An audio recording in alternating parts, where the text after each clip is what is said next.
Children's Museum of Wilmington, getting ready for another Tuesday live story time. Today we are going to be reading Tops and Bottoms, which is a silly little story and kind of a funky book because I'll be flipping up. So let's get started and see what this bear and this hare have going on. All right, Tops and Bottoms by Janet Stevens.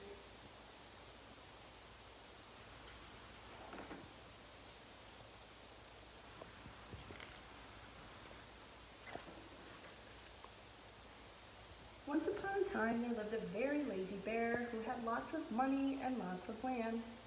His father had been a hard worker and a smart business bear, and he had given all of his wealth to his son.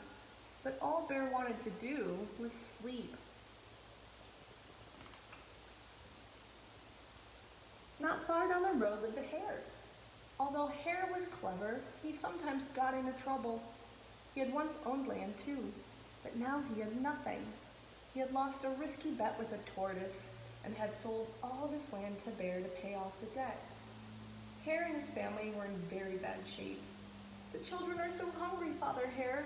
We must think of something," Mrs. Hare cried one day. So Hare and Mrs. Hare put their heads together and cooked up a plan.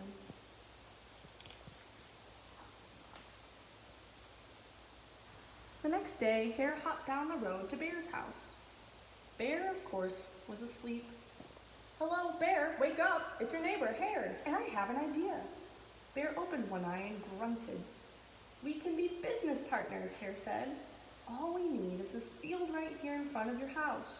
I'll do the hard work of planting and harvesting, and we can split the profit right down the middle.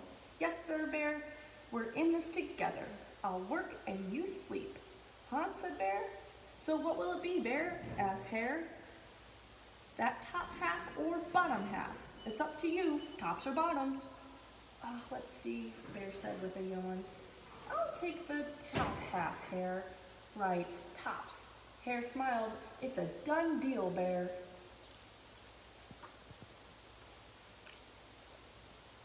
So Bear went back to sleep, and Hare and his family went to work. Hare planted, Mrs. Hare watered, and everyone weeded.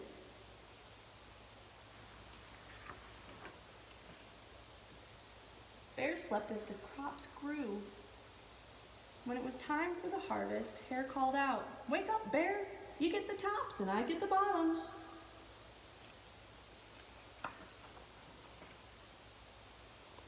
Hare and his family dug up the carrots, the radishes, and the beets. Hare plucked off all the tops, tossed them into a pile for Bear, and put the bottoms aside for himself.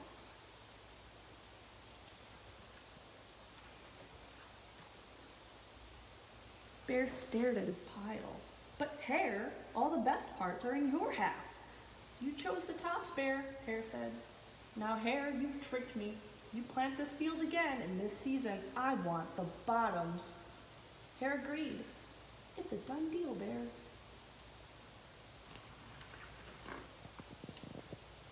So Bear went back to sleep, and Hare and his family went to work.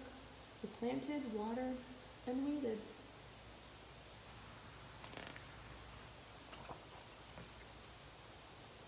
Bear slept as the crops grew. And when it was time for the harvest, Hare called out, "Wake up, Bear! You get the bottoms and I get the tops."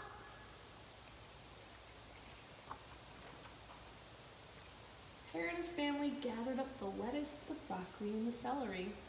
Hare pulled off the bottoms for Bear and put the tops in his own pile.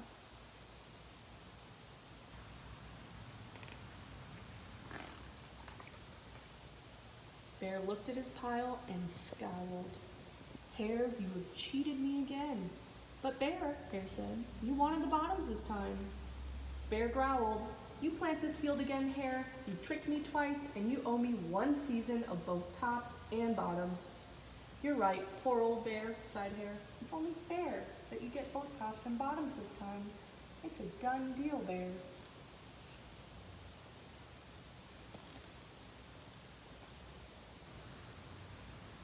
So Bear went back to sleep, and Hare and his family went to work. They planted, watered, and weeded, and watered and weeded some more.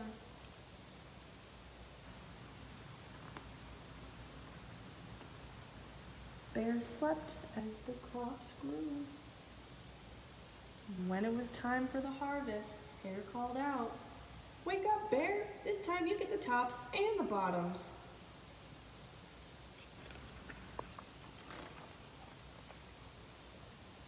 There in front of Bear's house lay a high field of corn.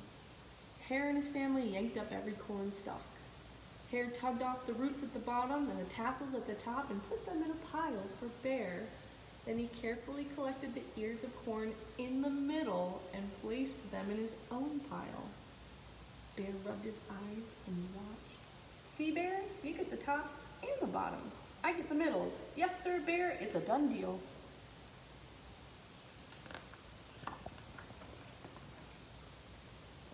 By now, Bear was wide awake. "That's it, Hare," he hollered. "From now on, I'll plant my own crops and take the tops, bottoms, and the middles." Hare and his family scooped up the corn and hopped down the road towards home.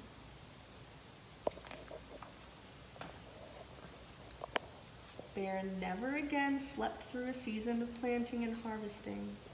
Hare bought back his land with the profit from the crops, and he and Mrs. Hare opened a vegetable stand. And although Hare and Bear learned to live happily as neighbors, they never became business partners again. And that concludes our story of Tops and Bottoms today. Thank you for joining us. We will say that next week we're not quite sure if we're doing story time. It kind of depends on what Governor Cooper decides and announces this week. So keep an eye on our social media accounts and our website for any updates of operations and things like that. But until next time, we'll see you later. Thanks for joining.